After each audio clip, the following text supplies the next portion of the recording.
Bismillahirrohmanirrohim. Assalomu alaykum muslima birodarlar. Mana bu videoda bir masaldan boshlamoqchi edim-da. Bir yerda qo'yon bilan toshbaqa musobaqa qilishmoqchi edi. Bir manzildan ikkinchi manzilga kim avval yetib boradi deb marrani tayinlashibdi. Ertaman yo'lga boshlaymiz deb musobaqani. Ertaman tong otganda toshbaqa yo'lga tushdi. Qo'yon turib o'rnidan u qilibdi, bu qilib to'xtachi debdi. Toshbaqa u yerga kamida 10 soatda yetib boradi. Men 1 soatda yugurib yeta olayman. Shoshilmasam ham bo'ladi debdi. Ishlarni qildi, u qilib, bu qilib peshin bo'pti. Endi hali yana 5-6 soat vaqt bor ekan. Shoshilmasam bo'ladi debdi. Vaqt asr bo'pti. Asr bo'lganda qo'yonni sal uyqusi kelib qopti. Yana kun botishiga 3-4 soat bor ekan. 1 soatgina mizg'ib olay debdi-da, uxlab qopti. Shu bilan ko'zini ochib qarasa, shom yaqinlashib qopti. Tezda yugurib yetib borsa, toshbaqa uni ichida kutib turgan ekan. Mana yutkizib qo'yding-ku debdi. Shunaqa o'ziga ishonib, qo'yon shunaqa yutkizib qo'ygan ekan. Hozirgi domlalar ham juda ko'p nima qilishadi-da, bir yomon gunoh ishlarni qilishyapti. Ko'ryapsizlar, minbarga chiqib, Allohning minbarida shu yerda yolg'on gapirishadi.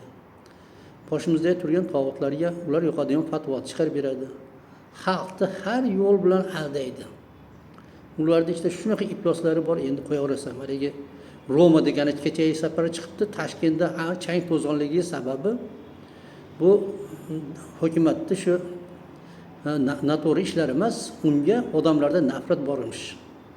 Shuning uchun chang to'zon bor bo'lgan emish. Bu yerda nimada mana boshimizda turgan hokimiyatda hech qanday ayb yo'q deb bemalol uyatmayapti-da.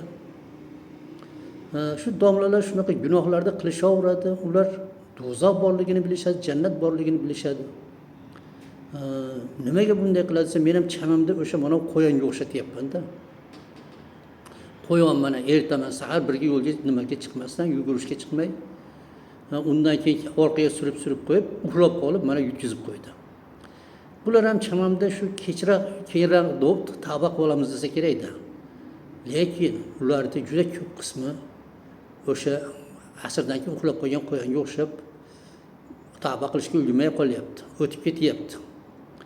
Qancha mana domlalar shunaqa tavba qila olmay ketdi. Avvalgi mufti Rasab nimani prezidentni maqtadi. Muhtaram prezidentimiz, muhtaram prezident tavbasini eshitmadik o'tib ketdi. Mana o'rniga mana u keldi. U ham o'sha qo'yonga o'xshab kutib turibdi shekilli.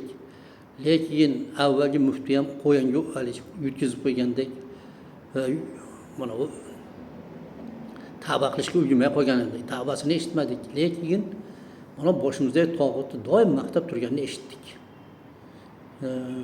Shunga men ham o'ylayapman-da, shu bular nimaga bu do'zax borligini bilib, jannat borligini bilib turib, bunaqa beg'am desang, bular o'sha qo'yon form sifat ekanda. Ha desa, keyin o'lgib qolaman deb. Lekin o'lgimay qolish mumkin. Shuning uchun har birimiz tavbamizni bugun qilaylik. Kechagi kun o'tib ketgan. Ertaga kun keladimi yo'qmi? Hozir mana bugungi kun bor. Shundan foydalanib qolaylik. Mana shu domlalarga o'xshab bu tavbasi ketib qolmaylik. Ular hozir tog'otga xohlaganda fatvo chiqarib beryapti. Tog'ot mana qimorxonani ochib qo'ygan, aroqxonalarni ochgan, fohishaxonalarni ochdi. Bu kredit degan sudxo'rlikni olib keldi. Shularni birortasiga qarshi gapirganini eshitdinglarmi? Yo'q.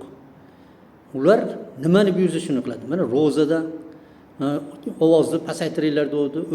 Ovozni pasaytirib qo'ydi mikrofonda. Odamlar eshitmay ham qoladi. Ichkarida eshitsa bo'ldi deyapti ekan.